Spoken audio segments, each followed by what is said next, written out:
사례 보도록 하겠습니다. 어떤 거냐면 유치권이라고 하는 것은 일단 부동산이 전제가 돼야 돼요. A라는 사람이 부동산을 소유하고 있는 소유자면서 빚진 사람이죠. 이렇게. 근데 이게 이제 경매에서 문제될 때는 이 부동산에 대해서 담보권자가 있게 마련해요. 이거 담보 잡고 대출해준 금융기관, 대출기관이 거의 있게 마련해요. 여기 근저당권자예요. 이 사람한테 대출해준 사람이에요. B라고 봐요. B은행 이렇게. 근데 이 B은행에서 요것을 갖다가 경매를 넣는 거잖아요. 예? 경매를 넣으니까 우리가 이제 요거 낙찰 받아보려고 한 거예요. 여기는 우리는 이제 입찰자. 그래서 물건을 이제 입찰 들어가려고 했더니 갑자기 짠 하고 나타난 사람이 D인데 이 사람은 자기는 A한테 뭐 받을 돈이 있다는 거예요. 받을 돈이 있다. 이 부동산과 관련된 채권을 자기가 갖고 있는데 안 줘가지고 지금 못 받고 있다. 근데 D가 요걸 차지하고 있으니 나한테 그 돈 물어내지 않으면 누구도 못 들어간다. 이렇게 해가지고 회방꾼 같은 사람이 나타나는데 이 사람이 유치권자지. 돈 받아내겠다는 거죠. 이걸 점유하면서 이렇게 있으니까. 그럼 이 유치권 인정이 되려면 5가지 요건을 갖춰야 됩니다. 첫 번째는 남의 부동산이 돼야 됩니다. 타인의 부동산. 그게 첫 번째 요건으로 보고 타인의 부동산. 두 번째는 채권을 갖고 있어야 됩니다. 이 채권을 크게 보면 공사업자의 채권이 있고 그 다음에 세입자 채권이 있는데 공사업자의 채권이든 세입자 채권이든 공사대금과 관련된 채권입니다. 어쨌든 간. 그런데 이제 그 경매 매물을 검색하다가 공사업자의 공사대금이다. 이렇게 나오면 인정될 가능성이 굉장히 높고 채권으로. 세입자가 뭐 누구 공사시켜서 쓴 비용이다 이랬을 때는 인정될 가능성이 상대적으로 낮습니다. 채권 자체가. 세부적으로 들어가면 이게 주택일 때는 그래도 좀 있는데 상가는 원상복구 의무라든지 그것 때문에 거의 없게 됩니다.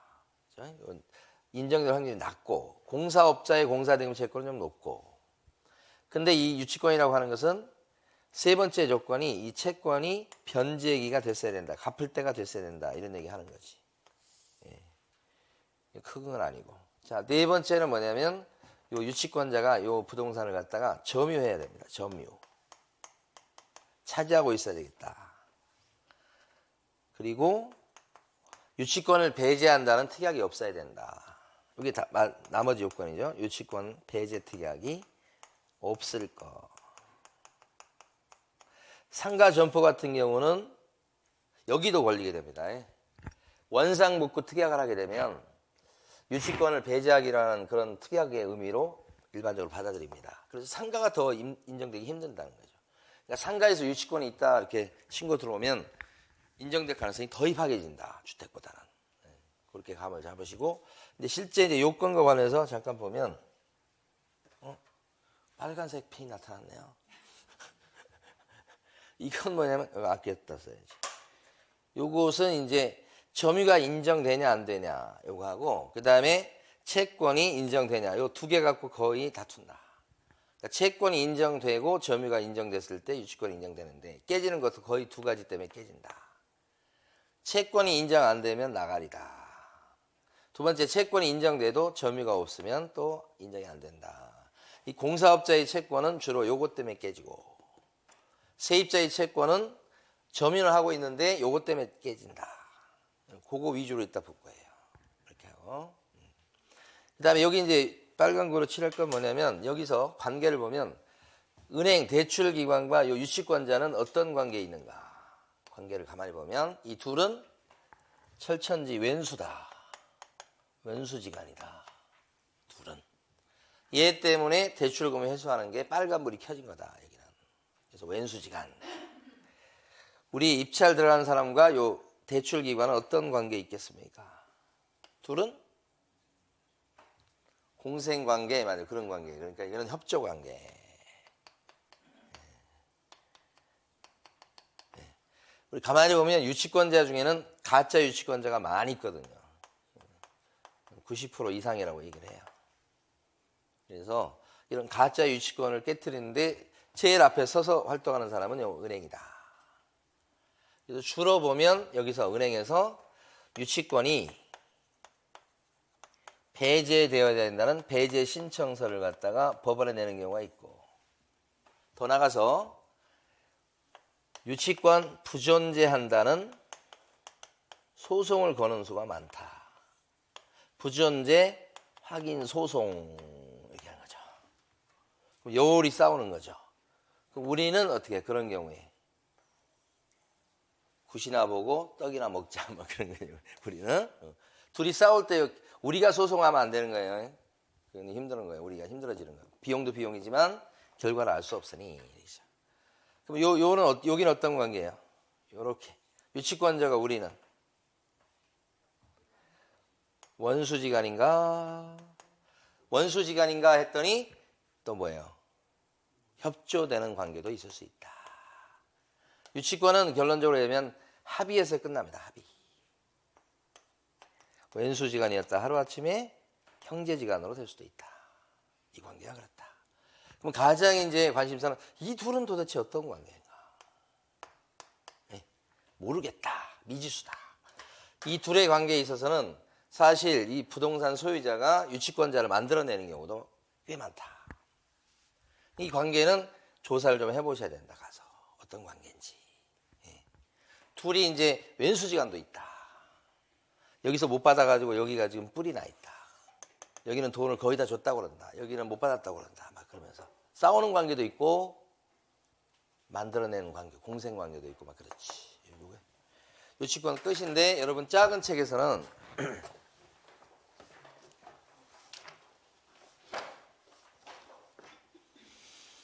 190페이지 한번 펴보시고 190페이지 보시면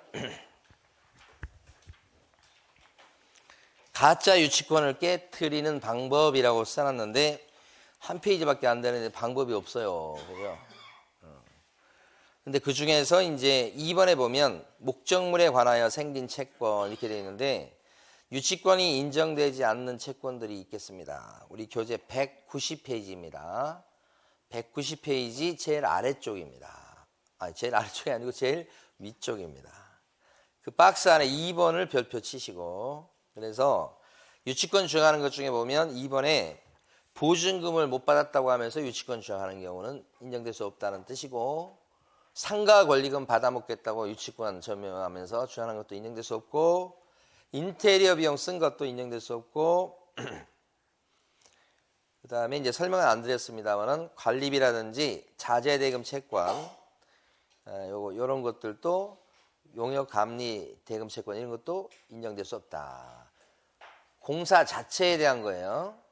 그러니까 옛날에 어떤 게 있었냐면 제가 빌라를 받은 건데 빌라에 이제 유치권이 걸려 있었어요. 그 사람 만나서 유치권 신고한 사람 만났다고 공사했대요. 공사했는데 그 사람은 이게 쭉 듣다 보니까 그 사람 하는 소리가 자기는 여기 창호 공사와 관련해 가지고 그 창호를 납품을 했다는 거예요. 근데 그 창호 납품했는데 납품 대금을 못 받았다 이거예요. 그래서 이거 유치권 주장한다는 거예요. 그러면 이제 우리 입장에서 보면 그건 유치권 주장할 수 있는 채권이 아니에요.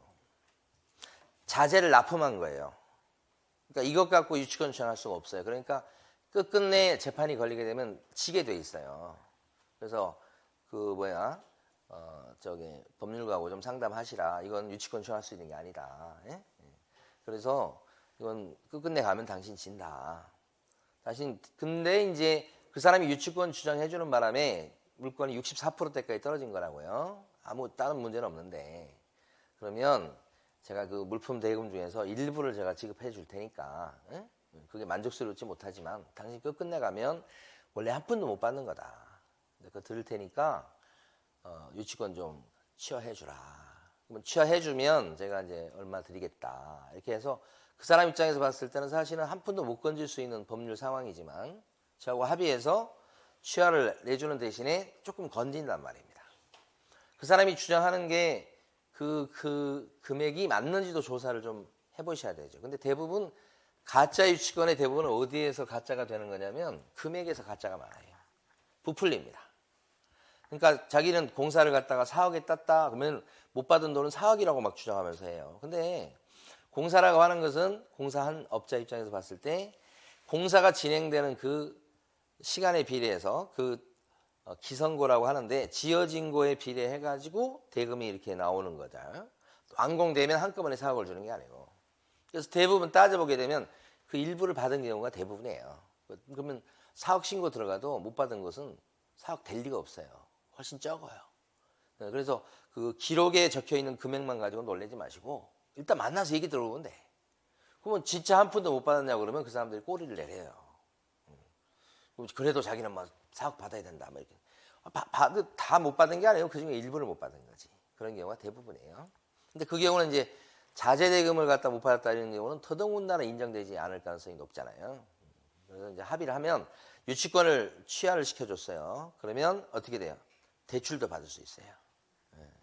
그러니까 이것은 내가 예를 들어서 1,000만 원 줄 테니까 유치권을 취하한다고 하는 각서를 먼저 써요. 제가 입찰 들어가기 전에 합의서를 쓰고 그 다음에 이제 저는 들어가서 이제 낙찰을 받는 거예요. 왜냐하면 그 유치권에 대해서 내용은 저는 합의를 했기 때문에 어떤 속사정인 가를 알고 있기 때문에 저는 입찰 들어가서 제가 원하는 금액을 쓸 수가 있게 되는 거예요. 그러면 낙찰돼요. 그리고 나서 낙찰되고 나서 그 사람한테 가서 1,000만 원을 주고 취하서를 받아요. 약속대로. 그럼 그 취하서를 갖고 법원에 내요. 그럼 유치권이 죽어요, 이제. 그러면 이제 그 뒤에는 이제 대출도 나올 수 있어요. 원래 유치권 신고된 것은 특별한 경우 외에는 대출이 안 나오거든요. 이런 식으로 해서 유치권을 갖다가 풀어나가는 것이 정석이에요. 그러니까 유치권을 가가지고 막 소송해서 깨트리는 게 아니고 유치권이 인정 안 된다는 그 증거를 가지고 그 사람을 설득해가지고 합의로 끊는 거예요. 근데 어떤 경우는 뭐 합의할 필요도 없이 그냥 이렇게 약간 겁박만 하면 끝나는 유치권도 있고 그런 거예요. 거기서 이렇게 하셔야 되고. 이렇게 해서 유치권이 인정 안 되는데 겁박을 했더니만 더 세게 나오는 그런 경우가 있어요. 해볼 테면 해보자 막 하면서 막 그렇게 나오는 경우에 소송까지 가가지고는 아무래도 안 좋은 거예요. 그래서 그때는 증거를 더 대가지고 그 사람이 완전히 이걸 굴복시키는 그런 쪽으로 가든지 아니면 포기하시는데 하셔야 돼요. 물건은 많으니까. 그것도 괜히 그 사람이 거기에 대해서 막 소송까지 하겠다고 막 이런 이게 휘말려 버리면 합의가 안 되고 법적 분쟁으로 가게 되면 다 손해예요. 그러니까 혹시 이제 법적 분쟁으로 간다는 것 자체가 우리 입장에서 봤을 때는 싫은 거예요. 그래서 합의를 시도해보고 되면 되는 거지만 안 되면 뭐 딴 거 알아봐야죠. 자, 거기서 이제 채권, 그러니까 이 증거를 댈 때 2번이 이제 굉장히 유력한 증거예요. 2번이 야, 당신 이거 자재 납품한 거 아니냐? 우리 그건 유치권 안 되지. 판례도 보여주고 법률가하고 상담하도록 하셔야 됩니다. 제가 이제 많이 느끼는 것 중에 하나가 유치권 주장하는 사람은 그 전에도 유치권을 주장해 봤을까요? 이번에 처음 유치권 주장할까요? 대부분은 처음 하는 사람들이에요. 뭐 유치권 막 주장하고 돌아다녀요, 그 사람이? 여기도 유치권. 내가 유치권을 좀 아는데, 아마 다음에 유치권. 들어는 봤지. 근데 거의 대부분 첫 경험이에요. 그래서 주변에 코치하는 사람이 분명히 있어요. 가만히 보면 뒤에서 이 얘기 저 얘기 해주는 사람이 있어요.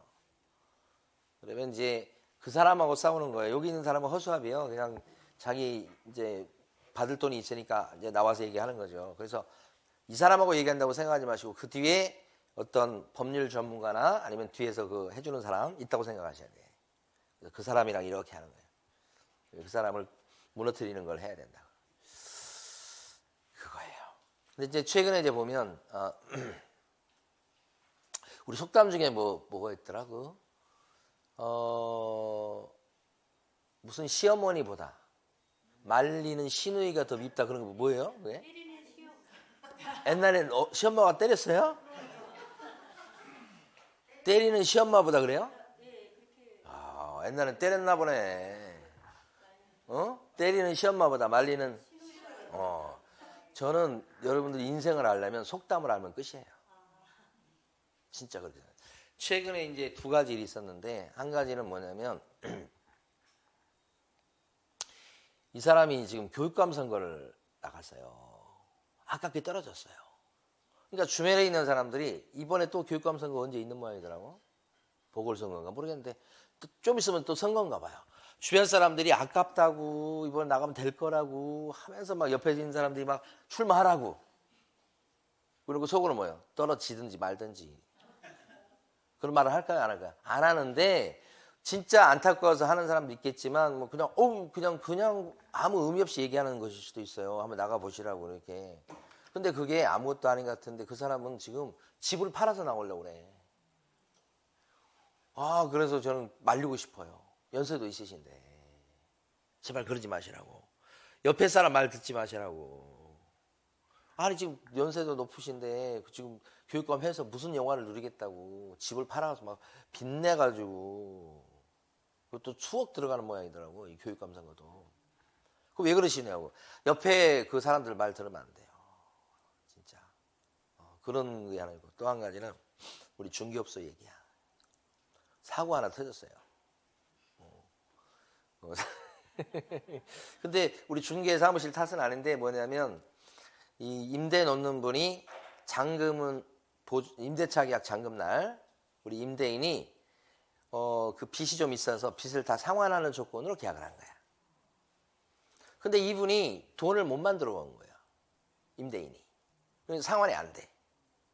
그러니까 이제 들어가는 사람은 이제 그런 상황이 돼버리니까 벌써 입주 청소하고 막 이렇게 들어가려고 막 액션 취하고 있는데 이제 빚을 못 갚는다는 식으로 얘기가 나와서 건넸더니 이제 그게 이제 사단이 벌어진 거죠.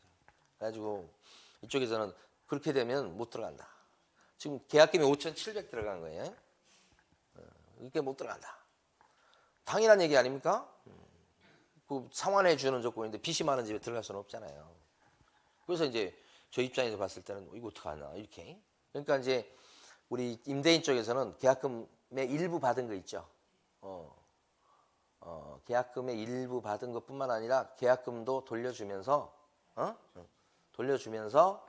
이제 제가 그걸 이제 약속을 못 지켜야 되는 거예요. 이쪽도 임대인 쪽이 굉장히 조금 선하신 분이지 보면 옛날 세입자 얘기 들어봐도 그렇더라고. 그래서 이제 했는데 저쪽에서 들어가는 임차인은 뭐라 그래요? 5,700 더 내놔라 이거죠. 왜? 약속을 못 지켰으니. 그러니까 그건 이제 위약금 물어야 된다 이렇게 된 거죠. 5,700을 주라고 하는데 이쪽이 5,700 줄 수 있는 그런 형편은 안 되잖아요. 빚도 못 갖고 있는데. 근데 저쪽 이제 임차인 쪽은 뭐냐면 사실은 이제 지금 당장 돈이 안 나오지만 조금 한 2달, 3달 있으면 돈이 나오니까 그때 그걸 확실히 빚을 지어주겠다는 각서를 쓰고 공증을 받아주겠다고 이렇게 했어요. 그리고 이제 전세 보증금도 좀 깎아주고 이런 식으로 제 5억 7천인데 5억 5천으로 이렇게 해가지고 이제 이렇게 했으면 좋겠다. 우리도 그렇게 하면 좋잖아요. 중개업소도 아무 일 없이 넘어가는 거니까 그렇게 했으면 좋겠다고 그렇게 말씀드렸는데 한다고 그랬다가 또 이제 뒤집었어요. 그런데 왜 그럴게요? 그 뒤에 중개업소 사장님이 계셔요. 고모래요. 나중에 우리가 아는데 고모가 부동산 하신 분이야. 고모가 뒤에서 조정하는 거예요. 우리 고모 어떻게 해야 되고? 야, 그건 저 위약금 받아야지. 5,700 벌 수 있는 거야. 이렇게 얘기했겠죠. 자기 부동산 하면서. 그래서 합의가 잘 될 듯 하다가 깨지고. 근데 이제 문제는 뭐냐면 벌써 입주 청소하라고 키를 줬더니만 짐을 집어넣는 상태 임차인이. 그것도 문제잖아요. 근데 그것도 이제 말이 어떻게 바뀌냐면 짐을 집어넣었는데 그건 사실은 주거 침입이요. 청소하라고 그랬지 언제 짐 넣으라고 그랬어요? 그러니까 거기 들어간 임차인은 제일 처음에 주장하는 건 뭐냐면 우리한테 키 주지 않았냐고 주장하는 거야. 아, 키는 줬지. 근데 그건 짐 넣으란 키요? 청소하라고 한 거지. 청소하고. 그것도 사정을 봐드린 거잖아요. 일찍 먼저 있던 세입자 좀 나가고 해서 이렇게 해준 건데 짐을 딱 집어넣어놓고는 키 주지 않았냐고 이렇게 하니까 어이가 없죠. 두 번째는 이제 그것도 안 맥히니까 뭐라고 그러는지 아세요? 기가 막힌 겁니다. 부동산이 책임이 있다는 거예요. 왜? 그러면 그게 지금 들어가는 게 아니라면 자기들한테 부동산이 못 들어가게 말렸어야 된다는 거예요. 부동산이. 그건 보통 뭐 흔히 사람이 자기 상황이 닥치면 그렇게 하는 거예요. 부동산 지금 현업하고 계신 분 계세요? 안 계세요? 그냥 흔히 인간의 모습이에요, 그게. 그러니까 근데 그걸 누가 얘기할게요? 고모가. 고모 없었으면 벌써 합의해가지고 들어가고 아무 문제 일어나지 않았어요. 근데 고모가 뒤에서 야야 이거 5,700 받는 거야 막 하면서 얘기해요.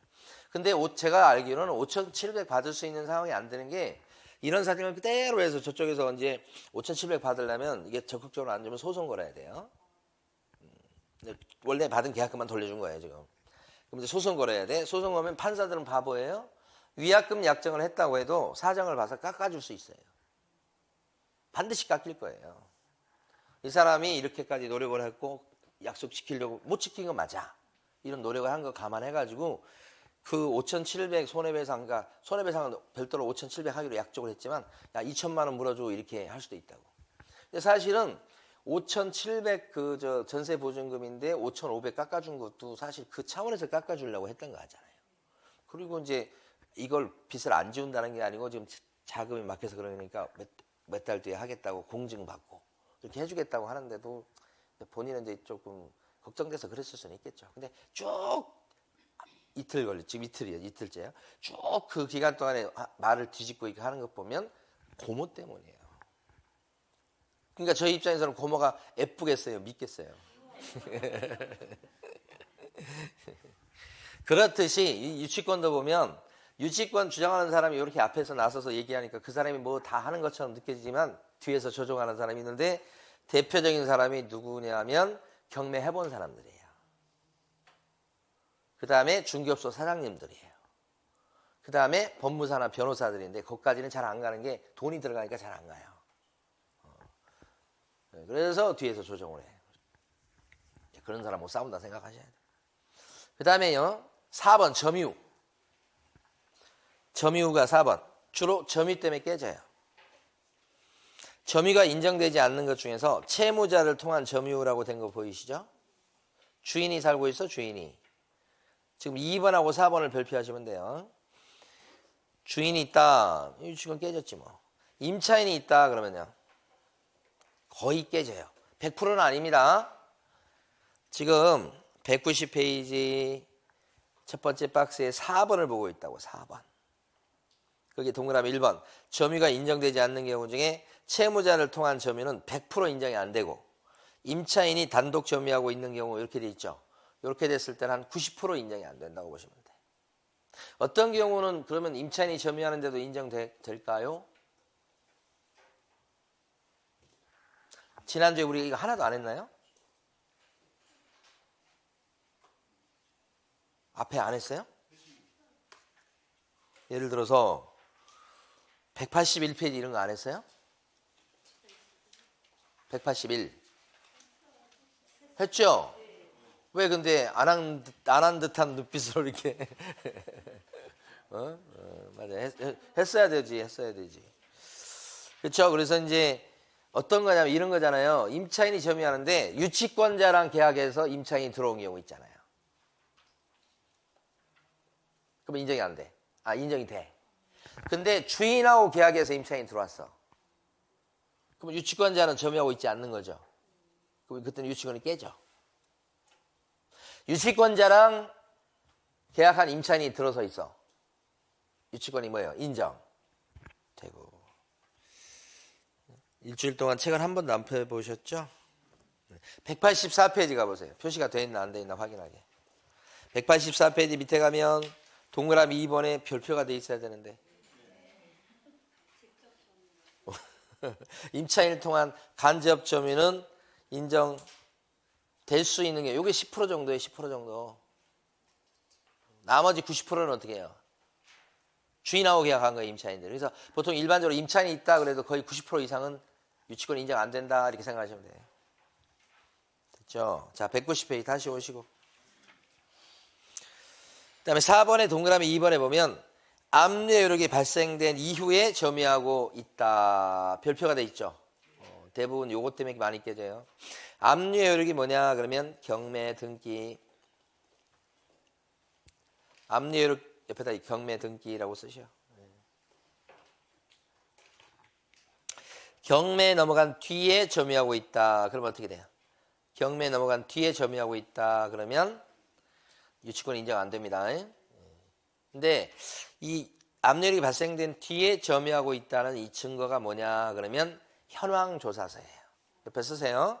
현황조사서.